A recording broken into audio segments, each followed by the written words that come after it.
জাতীয়তাবাদী কৃষক দলের ৪৫তম প্রতিষ্ঠাবার্ষিকী উপলক্ষে ফেনীর সোনাগাজীতে কৃষক সমাবেশ অনুষ্ঠিত হয়েছে। এতে বেগম খালেদা জিয়ার সুস্থতা কামনায় দোয়া মোনাজাত করা হয়।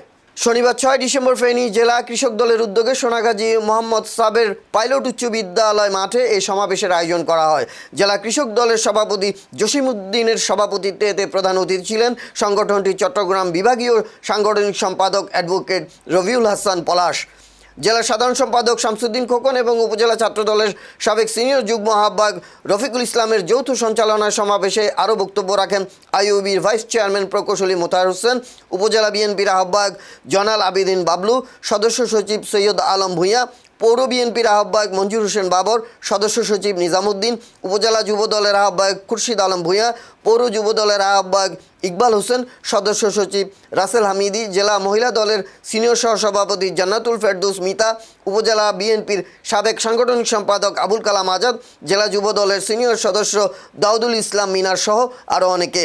সমাবেশ শেষে বিএনপি চেয়ারপারসন ও সাবেক প্রধানমন্ত্রী বেগম খালেদা জিয়ার সুস্থতা কামনায় দোয়া ও মোনাজাত করা হয়। মোনাজাত পরিচালনা করেন মাওলানা মোশাররফ হোসেন।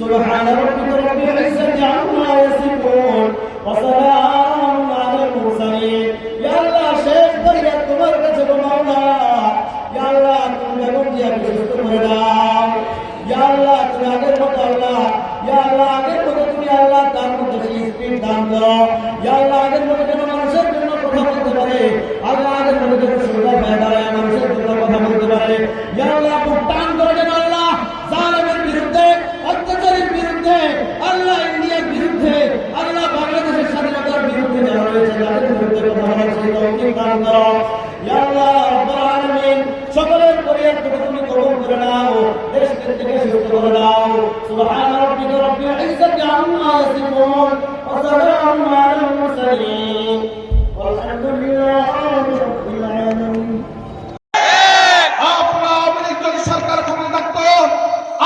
এখনো আওয়ামী লীগ করে যেতেন, বিএনপি ভাইদেরকে আপনারা সহযোগিতা করতেন।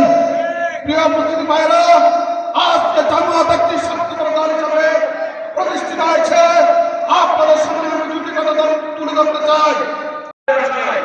ইতিমধ্যে বিএনপি মাঠে ঘাটে বাড়িতে ময়দানে নির্বাচনের হাওয়া বয়ে দিয়েছে। ইতিমধ্যে বিএনপির পক্ষ থেকে 273 মতো আসন প্রার্থী ঘোষণা করা হয়েছে। এখানে বাংলাদেশের বিশিষ্ট ব্যবসায়ী, বাংলাদেশ জাতীয়তাবাদী ভাইস চেয়ারম্যান জনাব আব্দুল আওয়াল মিন্টু সাহেবকে এখানে জানানো হয়েছে। ইতিমধ্যে উনি